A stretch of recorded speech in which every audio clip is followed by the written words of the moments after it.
Yes बच्चों, कल हमने फोटो डायोड कर ली थी ना कंप्लीट।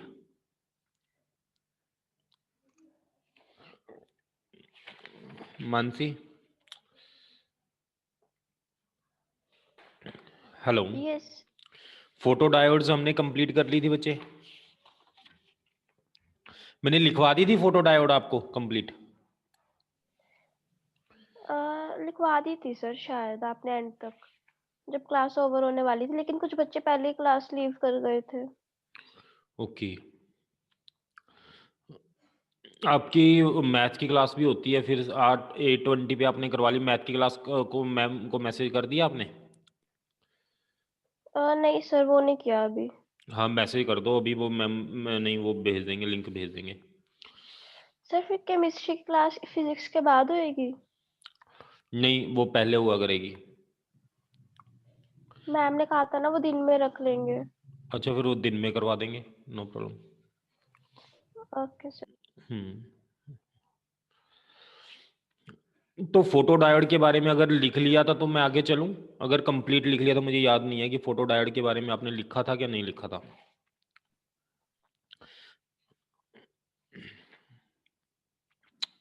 लिख लिया था ना फोटो डायोड के बारे में, तो फिर मैं अगली डायोड के बारे में लिखवाऊं। यस। Light emitting diode. कल हमने फोटो डायोड की थी, आज हम कर रहे हैं बच्चे light emitting diode. Light emitting diode कैसी होती है आपने भी देखा है, कुछ ऐसी डायोड होती है लाइट अमिटिंग।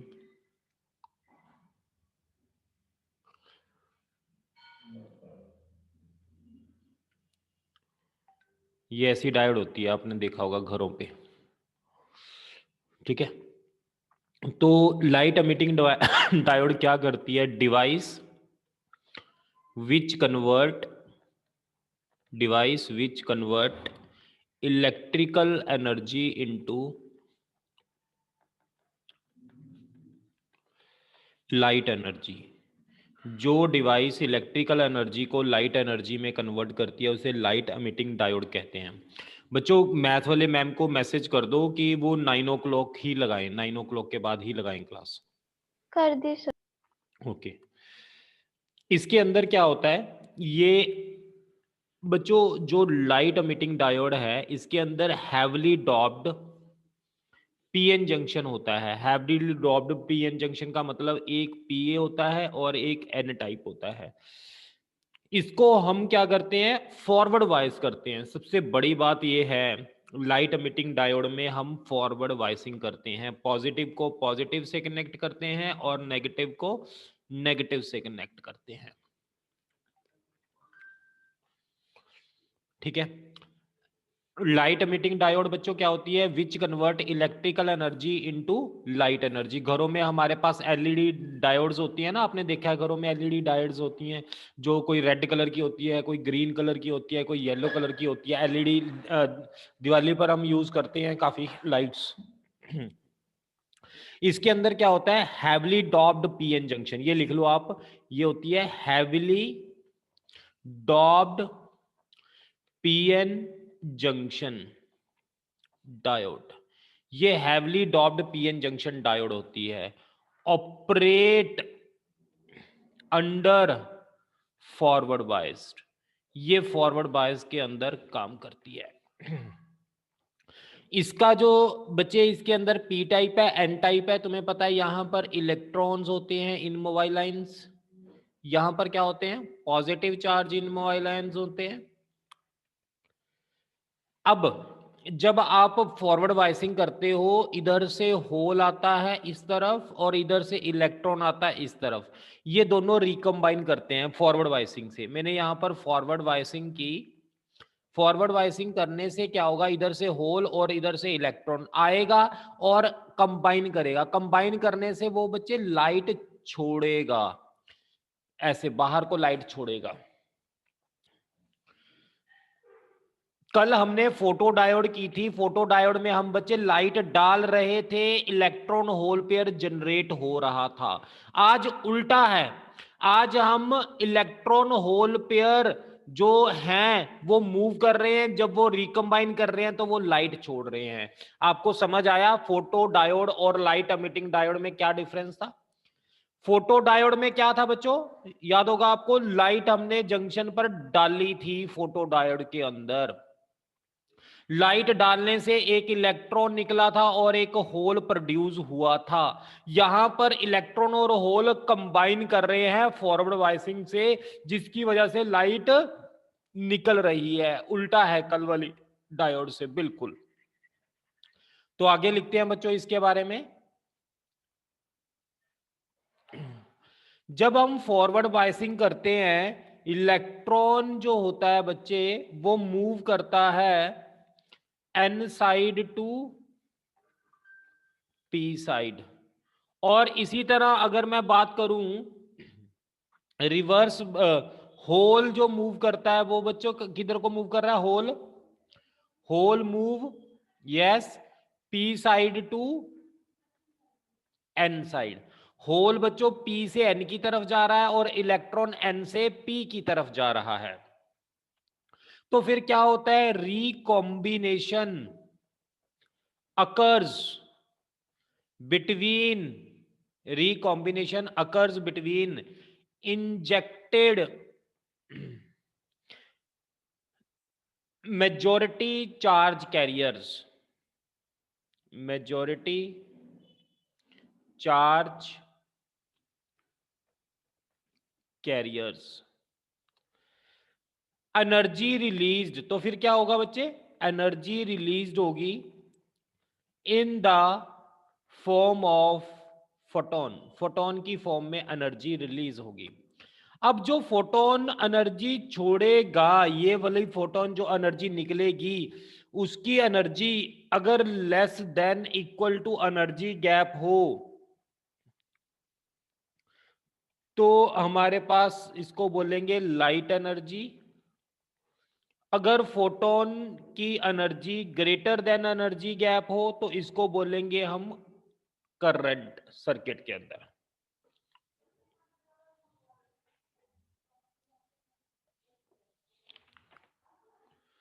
यस बच्चों, यहां तक देख लो, आप लिख लो फटाफट।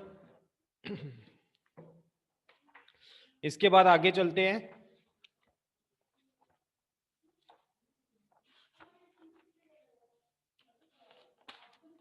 यहां तक लिख लिया, मैं रब कर दूं बच्चों?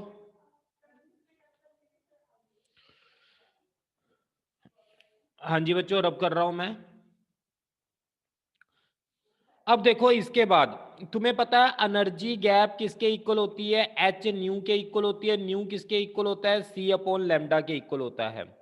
बच्चों अगर मैं बात करूं सिलिकॉन के लिए, तुम्हें पता है एनर्जी गैप कितना होता है सिलिकॉन के लिए? कोई बताएगा? सिलिकॉन के लिए एनर्जी गैप कितना होता है? 1.1 इलेक्ट्रॉन वोल्ट। जर्मेनियम के लिए कितना होता है बच्चे? जर्मेनियम के लिए एनर्जी गैप कितना होता है? 0.7 इलेक्ट्रॉन वोल्ट। अब वेवलेंथ जो निकलेगी सिलिकॉन के लिए कितनी हो जाएगी? 1.1। लैम्डा की वैल्यू निकालोगे तो सिलिकॉन के लिए आ जाएगी बच्चों 11250 एंगस्ट्रॉम आ जाएगी, which lie in infra red region. So silicon and germanium diodes, the energy released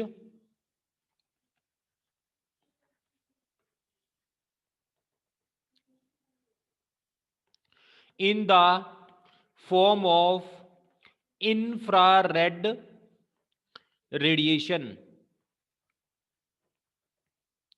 and hence are not suitable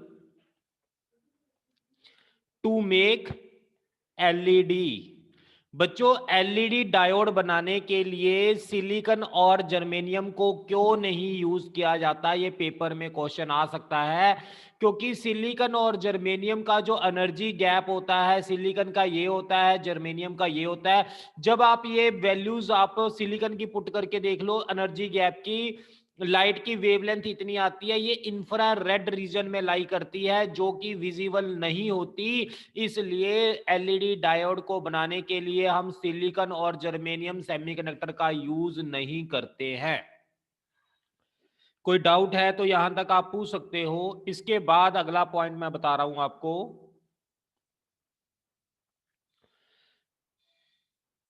तो एलईडी डायोड बनाने के लिए हमें वेवलेंथ कितनी चाहिए बच्चे? यस, हमें रिक्वायर्ड वेवलेंथ कितनी चाहिए एलईडी डायोड बनाने के लिए?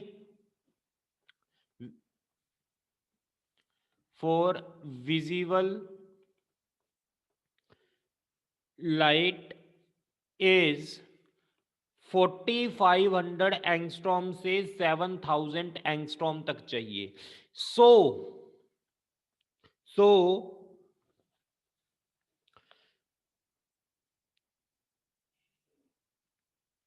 so we use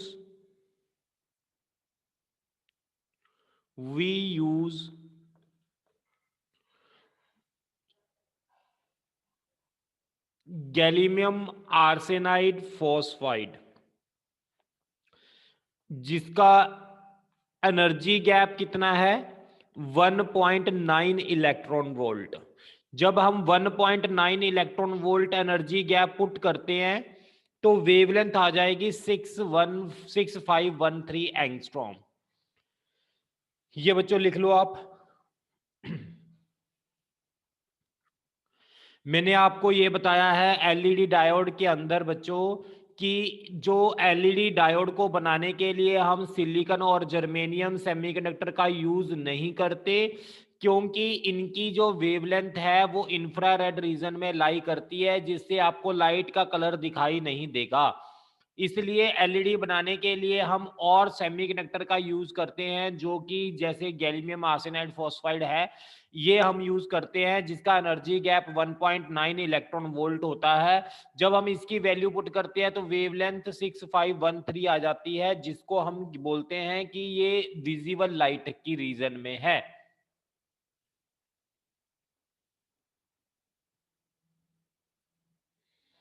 यस बच्चों, क्लियर है?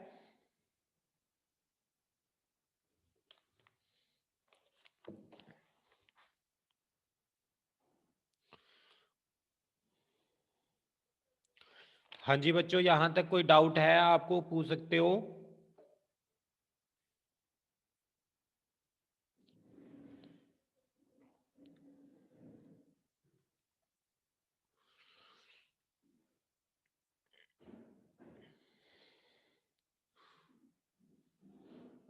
इसको मैं रब कर रहा हूं। हमारे पास इधर करंट है बच्चों, इधर वोल्टेज है, फॉरवर्ड वोल्टेज बोलेंगे इधर।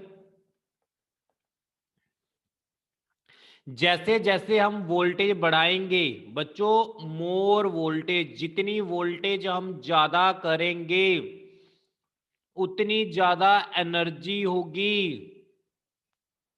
जितनी ज्यादा वोल्टेज बढ़ाएंगे उतनी ज्यादा एनर्जी होगी, और उतनी ज्यादा एनर्जी होने से उतनी ज्यादा फ्रीक्वेंसी भी होगी। यानी कहने का मतलब, अगर हम वोल्टेज बढ़ाते जा रहे हैं, पहले अगर लाइट इंफ्रा रेड रीजन में लाई कर रही है, वोल्टेज और बढ़ाई, फ्रीक्वेंसी बढ़ गई, वेवलेंथ कम हो गई, तो फिर रेड कलर की लाइट मिल गई। फिर हमने और बढ़ाई, वोल्टेज और बढ़ाने से हमें ऑरेंज कलर की लाइट मिल गई। फिर वोल्टेज और बढ़ाई, और बढ़ाने से हमें ब्लू कलर की लाइट मिल गई। बच्चों समझ आ रहा है आपको? एलईडी के अंदर, एलईडी के अंदर मैंने आपको ये बताया एक पी टाइप है, एक एन टाइप है। जब पी टाइप एन टाइप को फॉरवर्ड वाइस करते हैं तो करंट फ्लो करता है, चार्ज कैरियर फ्लो करने से लाइट अमिट होती है। अब जो ये लाइट अमिट हो रही है उसकी वेवलेंथ हमें चाहिए 4500 एंगस्ट्रॉम से 7000 एंगस्ट्रॉम के बीच में चाहिए। वो कैसे मिलेगी? ये वेवलेंथ, ये बैटरी की वोल्टेज को चेंज करने से मिलेगी। आप वोल्टेज इंक्रीज करते जा रहे हो, वेवलेंथ जो है पहले इंफ्रारेड की आई थी, कितनी आई थी आपको पता है? 11000 समथिंग आई थी। जैसे मैं वोल्टेज को इंक्रीज करता जाऊंगा उससे एनर्जी बढ़ती जाएगी, वेवलेंथ कम होती जाएगी और लाइट जो अमिट होगी वो उस रीजन में लाई करेगी जहां पर विजिबल रीजन होगा, तो लाइट हमें दिखाई देगी। वो डिफरेंट डिफरेंट कलर की दिखाई दे सकती है, ये डिपेंड करता है फॉरवर्ड वोल्टेज कितनी है। यस बच्चों, कोई डाउट है तो आप पूछ सकते हो।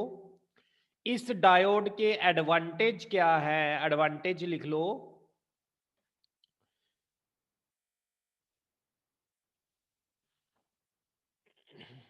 इसकी लाइफ लॉन्ग लाइफ है, fast on off switching capability है, इसकी fast on off switching capability है बच्चों।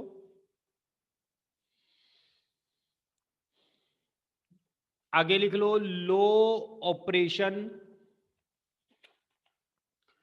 Operational voltage and less power consume.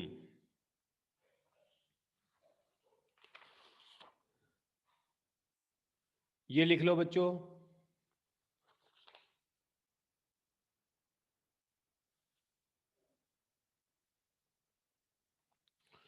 ये एडवांटेज है बच्चों। इसके एप्लीकेशंस क्या है?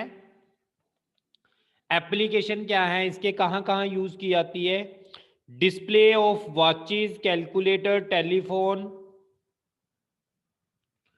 डिस्प्ले ऑफ वॉचेस लिख लो, डिस्प्ले ऑफ वॉचेस के अंदर यूज की जाती है। कैलकुलेटर्स में यूज की जाती है।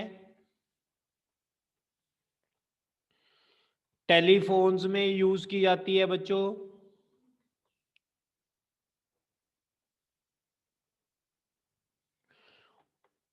ऑप्टिकल फाइबर कम्युनिकेशन में यूज की जाती है।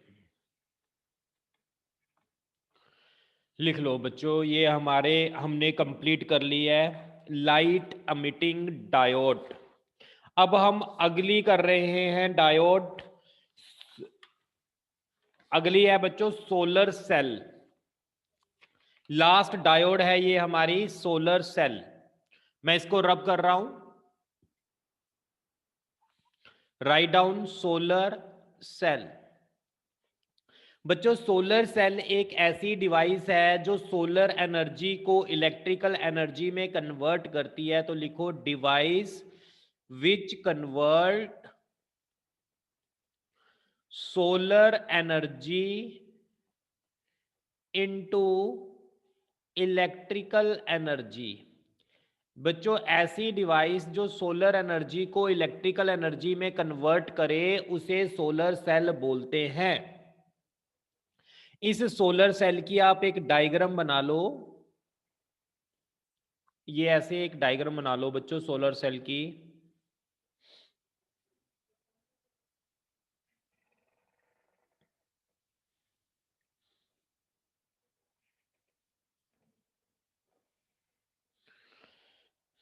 साथ साथ ड्रॉ कर लो ये डायग्राम।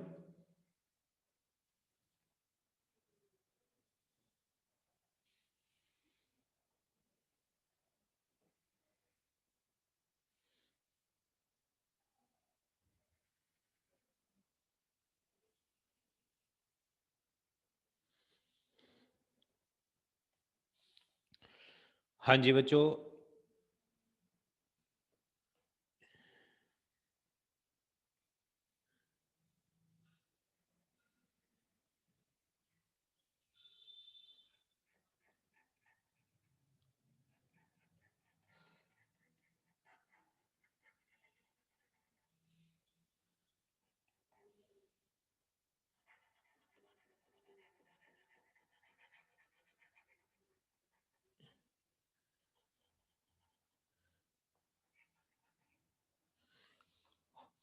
ये बच्चों हमारे पास इसके ऊपर वाला जो है,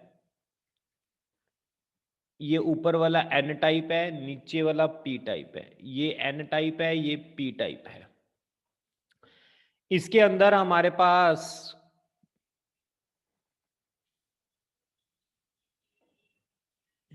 ये फिंगर इलेक्ट्रोड्स लगी होती है ऊपर।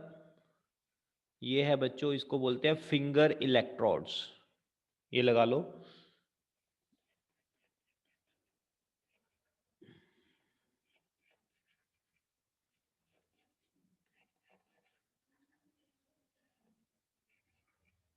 ये फिंगर इलेक्ट्रोड्स है।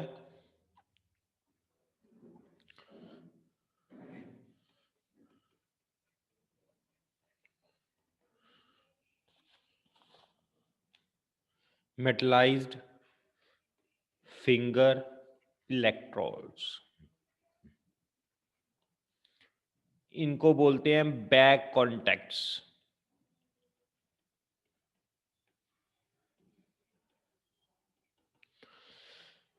ये है हमारा टॉप सरफेस। इस पर बच्चों हम लाइट डालते हैं ऐसे, यहां पर, जिसकी energy E is equal to H nu होती है। इसके अंदर बनाते जाओ आगे। PN junction which generate, PN junction which generates EMF when solar radiation fall on it, when solar radiation fall on it. PN junction which generate EMF when solar radiation fall on it. बच्चों यहां पर solar radiation fall करने से PN junction which generate EMF when solar radiation fall on it, जब हम यहां radiation छोड़ते हैं तो पीएन जंक्शन पर वोल्टेज जनरेट हो जाती है।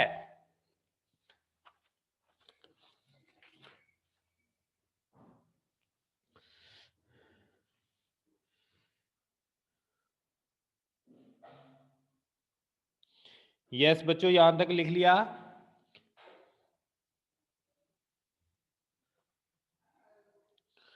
हाँ जी बच्चों, आगे कर रहे हैं।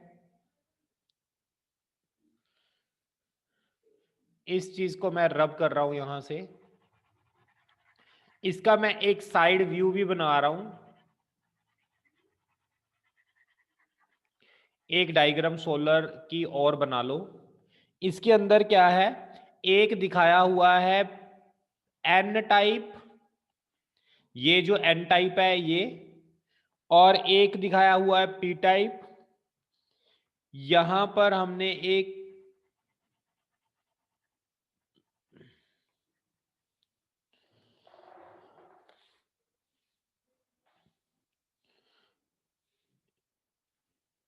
ये प्लेट लगाते हैं, निकल प्लेट होती है ये। इसको मैंने कनेक्ट कर दिया ऐसे थ्रू एक्सटर्नल रेजिस्टेंस के साथ। यहां पर हम लाइट डालते हैं, इस सरफेस पर लाइट डलती है। ये जो चीज है मैं आपको दिखा रहा हूं ये सर्कल से, ये इनको बोलते हैं मेटलाइज्ड फिंगर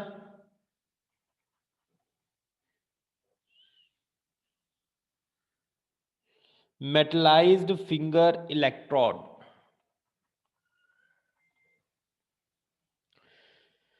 यस बच्चों, ये डायग्राम बना लो आप सोलर सेल की।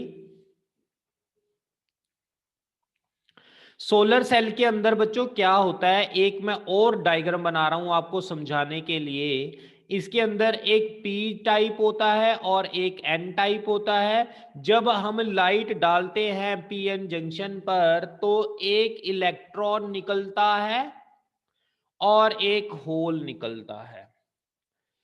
अगर ये इलेक्ट्रॉन और होल की एनर्जी, अगर ये इलेक्ट्रॉन और अगर ये जो लाइट हम डाल रहे हैं एच न्यू, अगर एनर्जी गैप से ज्यादा होगी तो एक इलेक्ट्रॉन निकलेगा और एक होल निकलेगा। यानी generation of generation of electron hole pair when h nu is greater than energy gap। अगर h nu एनर्जी गैप से ज्यादा होगा तो एक इलेक्ट्रॉन और एक होल प्रोड्यूस होगा।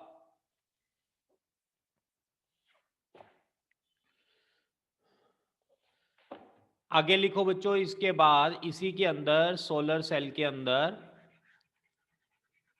थोड़ा सा ध्यान से करने वाला ये टॉपिक है। अगला पॉइंट लिखो, separation of electrons and holes. Electron and hole separated due to electric field of junction. Electric field of junction, junction की इलेक्ट्रिक फील्ड की वजह से हमारे पास इलेक्ट्रॉन एंड होल क्या होते हैं बच्चों, सेपरेट होते हैं।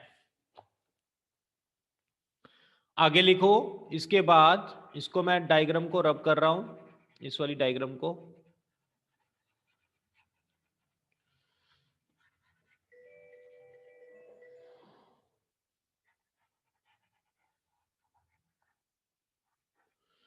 हाँ जी बच्चों, इसके बाद और पॉइंट लिखो, collection of electron and holes.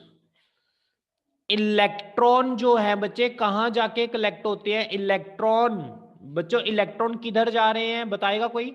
Electron जो जा रहे हैं वो एन साइड की तरफ, electron collected N side. Hole किस तरफ कलेक्ट हो रहे हैं बच्चे, जो ये यहां से होल निकला वो किस तरफ चला, पी की तरफ चला। Hole collected P side, hole जो है पी साइड कलेक्ट हो रहे हैं। आगे लिखो, photo voltage potential difference generated between front contact and back contact। ये फ्रंट टॉप वाला, ये बैक वाला, इसको बोलते हैं नीचे वाले को बैक कांटेक्ट, ऊपर वाले को बोलते हैं बच्चे फ्रंट कांटेक्ट। दोनों में कांटेक्ट की वजह से पोटेंशियल डिफरेंस जनरेट हो जाता है।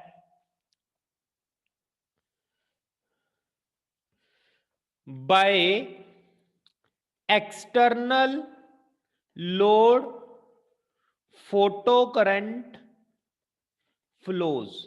ये मैंने एक्सटर्नल लोड के थ्रू फ्रंट और बैक कांटेक्ट जब हुआ तो एक्सटर्नल लोड के थ्रू बच्चों करंट फ्लो करने लग जाएगा। ये हमारा सोलर सेल के अंदर होता है, ये हमारा बच्चों सोलर सेल के अंदर होता है। लिख लो,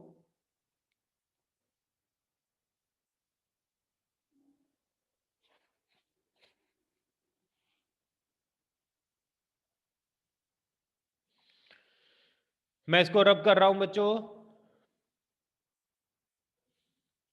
VI characteristics of solar cell. Solar cell के अंदर VI कैरेक्टरिस्टिक्स बनानी है। इस तरफ मैंने करंट बना रहा हूं और इस तरफ मैं बच्चों वोल्टेज बना रहा हूं। बच्चों मेरे पास अगर मैं ये बोल दूं लोड रेजिस्टेंस 0 है तो सर्किट के अंदर करंट क्या हो जाएगा, यस। अगर लोड रेजिस्टेंस 0 है तो सर्किट के अंदर जो करंट होगा उसे क्या बोलेंगे, शॉर्ट सर्किट बोलेंगे। तो उसे बोलेंगे short circuit. Short circuit current को बोलेंगे IC। यानी जब रेजिस्टेंस 0 है तो सर्किट को बोलेंगे शॉर्ट सर्किट IC। एक पॉइंट ये लगा लो बच्चों। इसके बाद अगर ओपन सर्किट है तो हम बोलेंगे वोल्टेज जीरो है। अगर वोल्टेज जीरो होगी बच्चों, सॉरी ओपन सर्किट होगा, करंट जीरो होगा, करंट जीरो होगा तो वोल्टेज मैक्सिमम होगी। यहां पर मैंने वोल्टेज लिख दी, ये मैंने बना दिया ओपन सर्किट। दोनों को मिला दो आपस में, ये मेरा एक ग्राफ बन गया। ये पॉइंट ओपन सर्किट के लिए है, यानी सर्किट में करंट जब जीरो होगा उसके लिए, जब सर्किट में करंट जीरो होगा तो उसके लिए है। और जब सर्किट की रेजिस्टेंस होगी तो ये शॉर्ट सर्किट के लिए है, ये वाला पॉइंट। तो ये वाले पॉइंट दोनों ड्रॉ कर लो बच्चों, ये सोलर सेल में हमें ये ग्राफ मिलता है।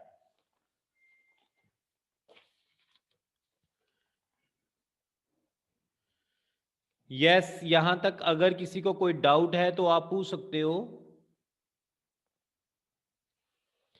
इसके बाद इसकी एडवांटेज लिख लो। एडवांटेज क्या है बच्चों? Require less maintenance. दूसरा लिख लो, इन्वायरमेंट फ्रेंडली होता है जो सोलर सेल होता है। इसके बाद लेस कॉस्ट लिख लो। यूजेस आर्टिफिशियल सैटेलाइट के अंदर यूज करते हैं हम इसको। दूसरा, पावर ट्रैफिक सिग्नल के अंदर यूज करते हैं। तीसरा, सोलर कुकर में यूज करते हैं, सोलर कूलर्स में यूज करते हैं, कैलकुलेटर्स में यूज करते हैं, रिस्ट वॉचेस में यूज करते हैं। यहां तक देखो बच्चों, डायोड्स में आपको कुछ पूछना है तो आप पूछ सकते हो। डायोड्स हमने कंप्लीट कर ली है। 3 डायोड्स मैंने करवाई हैं आपको, फोटो डायोड करवाई है, एलईडी डायोड करवाई है, और लास्ट में आपको मैंने सोलर सेल करवाया है। तीनों डायोड्स हमारी खत्म होगी, चैप्टर हमारा ये खत्म हो गया बच्चों। अब मुझे आप एक चीज बताओ कि इसके अंदर ना 2 चैप्टर हैं, ये क्लियरली नहीं लिखा हुआ कि गेट्स है एक और एक मॉड्यूल कम्युनिकेशन है। ये चैप्टर है कि नहीं, ये मुझे तो दिखाई नहीं दिए। 2 चैप्टर हैं, गेट्स है और एक कम्युनिकेशन है। वैसे तो मैंने आपको सारा सिलेबस करवा दिया, गेट्स पता नहीं है या नहीं है इस साल, ये इसने क्लियरली मेंशन नहीं किया। किसी को पता है and gate, not gate, or gate है या सिलेबस में कि नहीं? No sir, I think so school में तो करवाया नहीं है। स्कूल में ये डायोड्स तक की करवाया है। यस सर, एक बार मैं फिर भी चेक कर लूंगी। हाँ, ये एक बार चेक कर लेना। अगर तो देखो डायोड्स तक है, इसके बाद डायोड्स के बाद आते हैं ट्रांजिस्टर, एम्पलीफायर, ये सर्किट एलिमेंट्स हैं। ये आपके सिलेबस में सर्किट एलिमेंट्स कटा हुआ है टॉपिक। इसके बाद ट्रांजिस्टर आते हैं, एम्पलीफायर्स आते हैं, वो तो है नहीं, काट दिया उन्होंने। उसके बाद एक टॉपिक और आता है गेट, जिसके अंदर और गेट बोलते हैं, नैंड गेट बोलते हैं, एंड गेट बोलते हैं, नॉट बोलते हैं, यानी ये है लॉजिक गेट्स चैप्टर होगा। ये आपने कंफर्म करके मुझे बताना है लॉजिक गेट है या नहीं है। और इसके बाद कम्युनिकेशन होता है, मुझे लगता है ये कम्युनिकेशन भी कट गया। इसको बोलते हैं जैसे कि मॉड्यूलेशन, डीमॉड्यूलेशन, ऐसा टॉपिक होता है। तो ये आपने देखना है कि कम्युनिकेशन है या नहीं। मेरे अकॉर्डिंग तो हमारा सिलेबस खत्म है। अगर आपको लगता हो कि गेट में से या कम्युनिकेशन में कोई टॉपिक है तो ये 2-2 दिन का टॉपिक है, 2 दिन का लॉजिक गेट है, 2 दिन का कम्युनिकेशन है, हम कर लेंगे, कोई दिक्कत नहीं है। अदरवाइज हमारा सिलेबस फुल कंप्लीट हो गया। अब हमने बच्चों रिवीजन स्टार्ट करनी है। रिवीजन में मैं इलेक्ट्रोस्टैट आपको स्टार्ट करवा रहा हूँ, इलेक्ट्रोस्टैट से हम करते हैं रिवीजन, ठीक है? सर रिकॉर्डेड भेज देना आज और कल का। हाँ, मैं दोनों भेजता हूँ आपको बस थोड़ी देर तक। बस मैंने डायोड्स करवाई हैं, कल मैंने रेक्टिफायर एंड डायोड करवाया था, आज के लिए ये 2 डायोड्स कवर करवाई हैं, सोलर सेल और एलईडी डायोड। ये हमारा खत्म हो गया। अब हमने रिवीजन जो स्टार्ट करनी है वो इलेक्ट्रोस्टैट के अंदर जो टॉपिक है वो वहां से हमने रिवीजन स्टार्ट करनी है। मैं इसको रब कर रहा हूं। मैंने दिवाली से पहले पहले आपको इलेक्ट्रोस्टैट रिवाइज करवाना है। इलेक्ट्रोस्टैट के अंदर जो हमारा बच्चों टॉपिक है, इलेक्ट्रोस्टैट में